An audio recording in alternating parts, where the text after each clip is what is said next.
Acheiropoieta, also called icons made without hands, are Christian icons which are said to have come into existence miraculously, not created by human.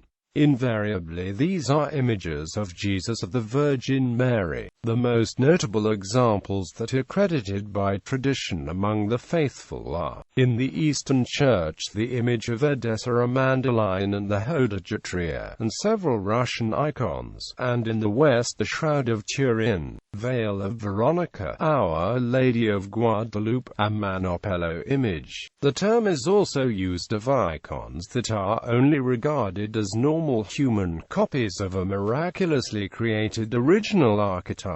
Although the most famous Acheiropoieta today are mostly icons in paint on wood panel, they have been in several other types of technique, such as mosaics, painted tile, and cloth. Ernst Kitzinger distinguished two types. Either they are images believed to have been made by hands other than those of ordinary mortals, or else they are claimed to be mechanical, though miraculous, impressions of the original. The belief in such images becomes prominent only in the 6th century, by the end of which both the Mandylion and the image of Camuliana were well known. The pilgrim Antoninus of Piacenza was shown a relic of the Veil of Veronica type in Memphis, Egypt in the 570s. Background: such images functioned as powerful relics as well as icons, and their images were naturally seen as especially authoritative as to the true appearance of the subject. Like other icon types believed to be painted from the live subject, such as the Hodegetria, they therefore acted as important references for other images in the tradition. They therefore were copied on an enormous scale, and a belief that such images existed and authenticated certain facial types played an important role in the conservatism of iconographic traditions such as the depiction of Jesus. Beside and conflated with the developed legend of the Image of Edessa was the tale of the Veil of Veronica, whose very name signifies true icon or true image, the fear of a false image remaining strong. Conventional images believed to be authentic. A further and larger group of images, sometimes overlapping with Acheiropoieta in popular tradition, were believed in the early Middle Ages to have been created by conventional means in New Testament times, are often by New Testament figures who, like many monks of the later period, were believed to have practiced as artists. The best known of these, and the most commonly credited in the West, was St. Luke, who was long believed to have had the Virgin Mary sit for her portrait. But in the East a number of other figures were believed by many to have created images, including narrative ones. St. Peter was said to have illustrated his own account of the Transfiguration, Luke to have illustrated an entire Gospel book, and the late 7th century Frankish pilgrim Arculf reported seeing in the Holy Land a cloth woven or embroidered by the Virgin herself with figures of Jesus and the Apostles. The Apostles were also said to have been very active as patrons, commissioning cycles in illuminated manuscripts and fresco in the churches. Such beliefs clearly projected contemporary practices back to the 1st century, and in the developed form are not found before the lead-up to the iconoclastic controversy, but in the 4th century Eusebius of Caesarea, who disapproved of images, accepted that the features of his apostles Peter and Paul, and indeed of Christ himself, have been preserved in colored portraits which I have examined. Many famous images, including the Image of Edessa and Hodegetria, were described in versions of the stories as this type of image. The belief that images presumably of the 6th century at the earliest were authentic products of the 1st century distorted any sense of stylistic anachronism, making it easier for further images to be accepted, just as the belief in Acheiropoieta, which must have reflected a divine standard of of realism and accuracy, distorted early medieval perceptions of what degree of realism was possible in art, accounting for the praise very frequently given to images for the realism, when to modernize the surviving corpus has little of this.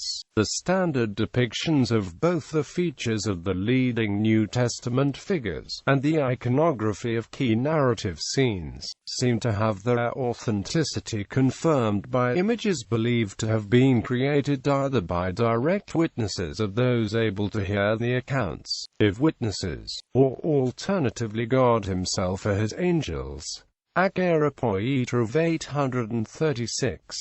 Such icons were seen as powerful arguments against iconoclasm. In a document apparently produced in the circle of the Patriarch of Constantinople, which purports to be the record of a church council of 836, a list of Acheiropoieta and icons miraculously protected is given as evidence for divine approval of icons. The Acheiropoieta listed are: 1. The image of Edessa, described as still at Edessa. 2. The image of the Virgin at Lydda in Israel, which was said to have miraculously appeared imprinted on a column of a church built by the apostles Peter and John. 3. Another image of the Virgin, 3 cubits high, at Lydda in Israel, which was said to have miraculously appeared in another church. The 9 other miracles listed deal with the maintenance rather than creation of icons, which resist or repair the attacks of assorted pagans, Arabs, Persians, scoffers, madmen, iconoclasts and Jews. This list seems to have had a regional bias, as other than famous images are not mentioned, such as the image of Camulliana, later brought to the capital. Another example, and the only one which indisputably still exists, is a mosaic of the young Christ from the 6th century in the Church of the Latmos Monastery in Thessaloniki. This was apparently covered by plaster during the iconoclastic period, towards the end of which an earthquake caused the plaster to fall down, revealing the image. However, this was only a subsidiary miracle, according to the account we have. This says that the mosaic was being constructed secretly during the 4th century persecution of Galerius as an image of the Virgin, when it suddenly was transformed overnight into the present image of Christ.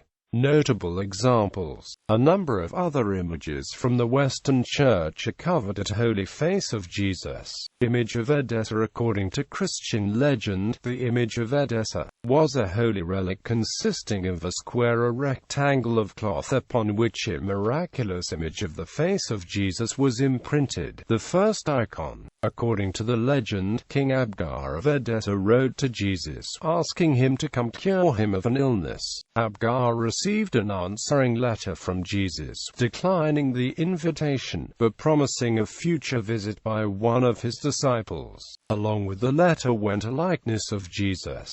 This legend was first recorded in the early 4th century by Eusebius of Caesarea, who said that he had transcribed and translated the actual letter in the Syriac chancery documents of the king of Edessa. Instead, the apostle Thaddeus is said to have come to Edessa, bearing the words of Jesus, by the virtues of which the king was miraculously healed. The first record of the existence of a physical image in the ancient city of Edessa was in Evagrius Scholasticus, writing about 600, who reports a portrait of Christ, of divine origin, which effected the miraculous aid in the defense of Edessa against the Persians in 544. The image was moved to Constantinople in the 10th century. The cloth disappeared from Constantinople during the Fourth Crusade in 1204, reappearing as a relic in King Louis IX of France's Sainte-Chapelle in Paris. It finally disappeared in the French Revolution. The Anchor icon in Georgia is reputed to be the Mandylion. Another Acheiropoieta is recorded from an early period, miraculously imprinted with the face of Christ by contact with the Mandylion. To art historians it is a Georgian icon of the 6th–7th century, image of Camuliana, though it is now little known, having probably been destroyed in the period of Byzantine iconoclasm. The icon of Christ from Camuliana in Cappadocia was the most famous Greek example, certainly from the time it reached Constantinople in 574, after which it was used as a palladium in battles by Philippikos, Priscus and Heraclius, and in the siege of Constantinople in 626, and praised by George Pisida. Lateran Palace image in Rome. This image, also called the Veronica, is kept in what was once the Pope's private chapel, in a room now known as the Sancta Sanctorum at the top of the Scala Sancta, in a surviving part of the old Lateran Palace in Rome. The legend is that this image was begun by St. Luke and finished by angels. It is thought that the icon was painted in Rome between the 5th and 6th century. Today only slight traces under overpainting remain of the original image of an enthroned Christ with a crossed halo, in the classic pose of the teacher holding the scroll of the law in his left hand while his right is raised in benediction. Many times restored, the face completely changed when Pope Alexander III had the present one painted on silk, placed over the original. Innocent III covered the rest of the holy icon with an embossed silver riza, but other later embellishments completely covered its surface. It has also been cleaned during the recent restoration. The doors protecting the icon, also in embossed silver, are of the 15th century. It has a baldachin in metal and gilded wood over it, replacing the one by Caradeossi lost during the sack of Rome in 1527.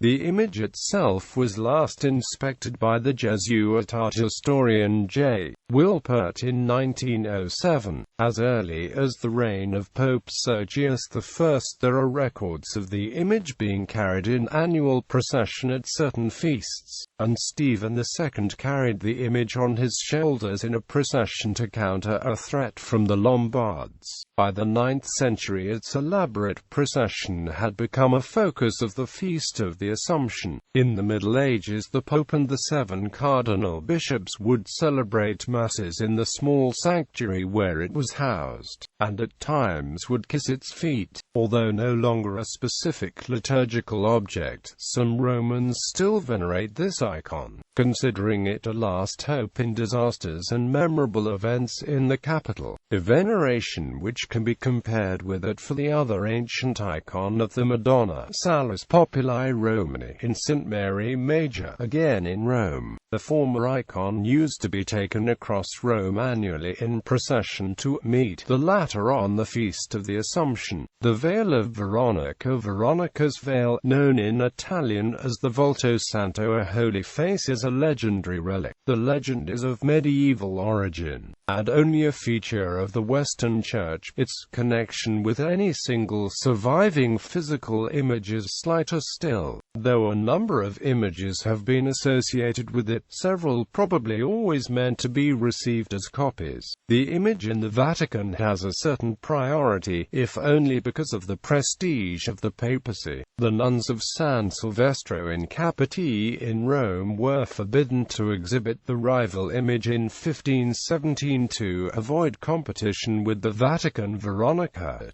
is also now in the Vatican.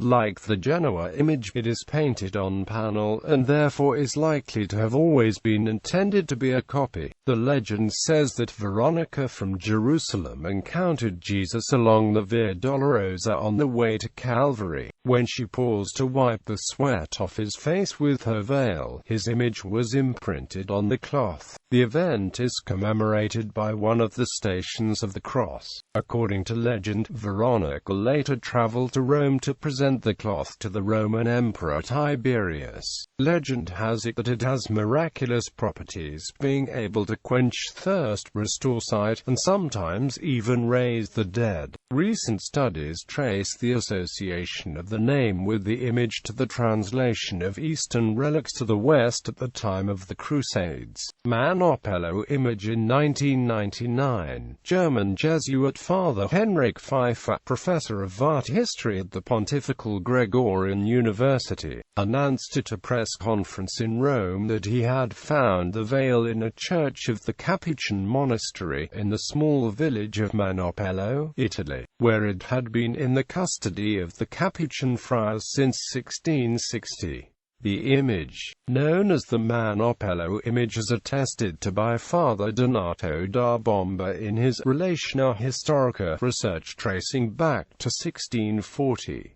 Recent studies have revealed noted congruities with the shroud. See below. In September 2006, Pope Benedict XVI made a private pilgrimage to the shrine, his first as Pope, raising it to the status of a basilica. Shroud of Turin. The Shroud of Turin is a linen cloth bearing the hidden image of a man who appears to have been physically traumatized in a manner consistent with crucifixion. The image is clearly visible as a photographic negative, as was first observed in 1898 on the reverse photographic plate when amateur photographer Secondo Pia was unexpectedly allowed to photograph it. The shroud is kept in the Royal Chapel of the Cathedral of St. John the Baptist in Turin, Italy. The Roman Catholic Church has approved this image in association with the devotion to the Holy Face of Jesus, and some believe it is the cloth that covered Jesus at burial. The shroud has been carbon dated and is made of linen dating to the late 13th or early 14th century CE. Skeptics contend the shroud is a medieval hoax, a forgery, or even an icon created as such.